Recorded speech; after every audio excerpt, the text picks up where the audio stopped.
Hi, I'm Rocco Stano, and welcome to Storymakers. Today, we will be meeting Seth Eliot Santoro, the author of Finn and the Ferocious Flu.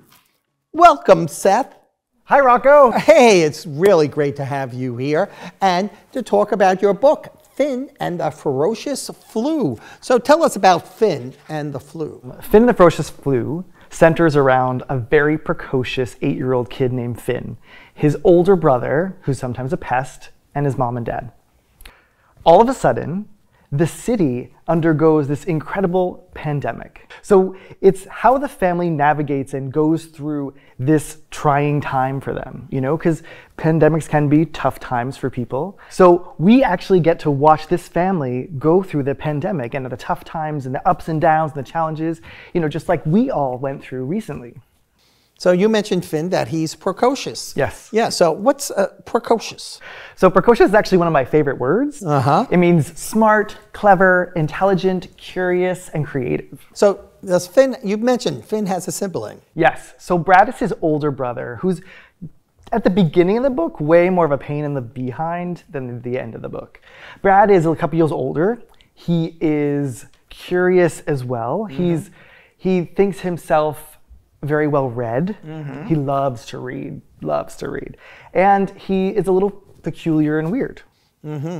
So are you Brad or Finn? Let me guess. Let me think. I think you're Finn. Yeah. Although I do have tendencies to Brad because Brad is his older brother. He thinks he's wise. He's a little peculiar and weird, and I'm a little peculiar and weird. So I can identify with certain things. Yeah, so this book follows the S.M.I.L.E Adventure. Yes, and so S.M.I.L.E is S-M-I-L-E, and they each stand for something, right? Yes, they do. So S is for shock, right? So it's the moment where, yes, oh my God, I can't believe what's happening, right? It's the moment you find out this news, this tough news, whatever it is, right? In the story, you can see immediately that the whole city closes down. Finn's mom starts working from home. His dad loses his job. They can't play anymore outside. You know, it's a tough time. It's a pandemic. It's a pandemic, exactly. Right. So then we have M. M is for mock-acceptance. Mock-acceptance. I know it's a little strange. So I describe it as part denial, part acceptance. So essentially, one day you're totally fine, you're doing your thing, and the next day you're like, ugh, I don't want to do this. I'm sure you had, I know I had many days like that. I'm sure you had days like that too at home when you're just like, ugh. In the book, mock-acceptance is, for example, the day when Brad and Finn go to the supermarket with their dad. Now, normally the mother does the shopping, but this time it's insane. You know, toilet paper's missing. It's just an insane day, and Finn is like, I love this. This is so much fun, right? Whereas the next day, he's sitting in front of his computer being like, the Zoom class, yeah, you know, not so happy. And then the next day he's doing something else, right? So that's how mock-acceptance is portrayed in the book. And I? I is for in overwhelmedom. In overwhelmedom. Let me say that again. Yes. In overwhelmedom. Yes. So when we are overwhelmed, right, we're feeling all sorts of emotions. So that exactly is in overwhelmedom. It's going through those emotions, the happy days, the sad days, the frustrating days. But what's so important about this is it's important to talk about your feelings with someone you trust. So in the book, in Overwhelmedom, there's this amazing illustration of the different faces that the pandemic has. There's one happy, sad, frustrated, angry, and it really portrays what Finn is feeling at the time, actually, in many days. Right. Well, I could relate to that. Yes. And I'm sure many of our viewers could relate to it also. Absolutely. So L is for learning. Yeah. So why do we go to school? Why do we go to work? To learn, right? To grow, to become better versions of ourselves. In the book, Finn's father actually says something to the effect of, you know, even though we're all going through this transition, this pandemic together, we each have a very different experience, right? So I'm sure my experience of it was very different than your experience. So I love the fact that he says that in the book because it's so true. We all get to reflect and review what we've gone through because I think we can learn from our successes, our failures, our happy times, our sad times. We can learn from anything that we go through. And we can also learn from other people's experiences. And that's why I do Storymakers, because I learn from everybody that comes here on Storymakers. Oh, that's nice. And I'm learning now. Yes, you are. You are. So E, right? We can't forget E.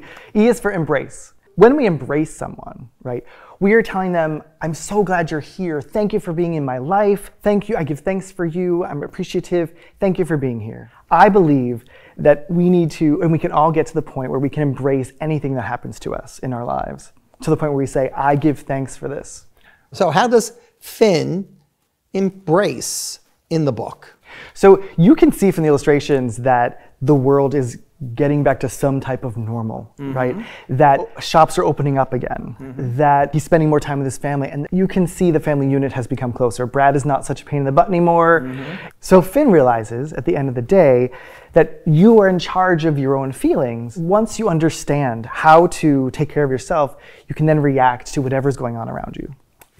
I have a way we can embrace. You want to see what it is? Yes, absolutely. Yes. So you grab that end of the book and I grab this end and we're embracing. Love it. So Seth, I've been sitting here, we've embraced the book, and you have this here. What is that? This is actually the book's first Children's Book Award. It's the Moonbeam Children's Book Award. And I won it recently and it's very exciting. Can I just hold it up? And look at that. Look at this. It spins around. So, but I think, just for a moment, I think you should wear it. Okay. And all right. yes. And yeah, it looks good on the blue. It looks very good. You dressed for the award. You know, it's good to reflect. You could think about the bad days, and it's also good to think about the good days. So why don't we think about a good day? Okay. Okay, you thinking? Are you thinking? I am. I'm thinking. I have some great KidLit crayons. Okay, crayon. And we have, look at this, great paper. And what color do you think you would like? Definitely orange. Orange is one of my favorites. Orange is one of your favorites. What about you? Well, yellow is one of my favorites. And now let's draw our best day. All right. Yes.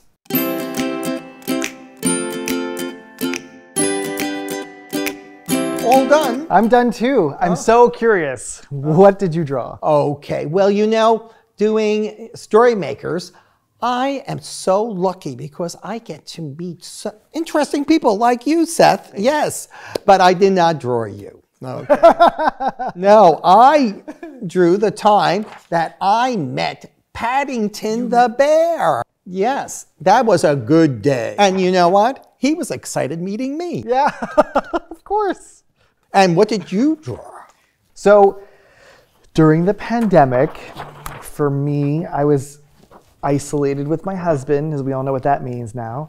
And this was the first day we got out. And I live right next to the Hollywood sign in Los Angeles, California. And so we walked to the reservoir, the Hollywood Reservoir, and we just kind of sat. So this was my best day during the pandemic.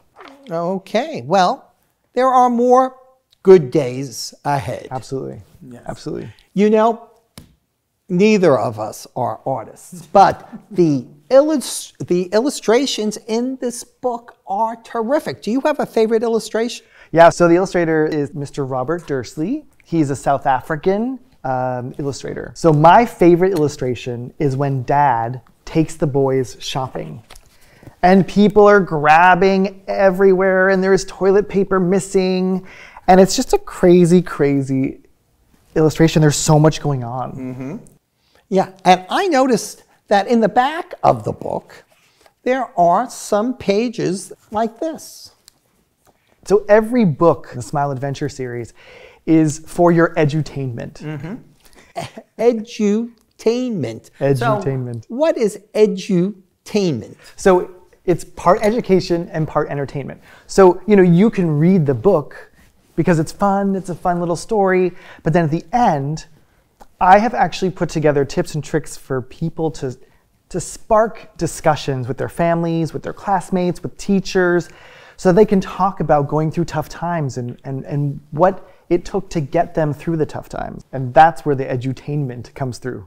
Seth, you are now my friend. And the next time I'm out in California, I'm going to look for that Hollywood sign and meet up with you. Yes, absolutely. Yes. And I'm smiling from the inside just being here with you. Thank you so much for being our guest today. Thank you so much for having me. And remember, until next time, read a book in any format.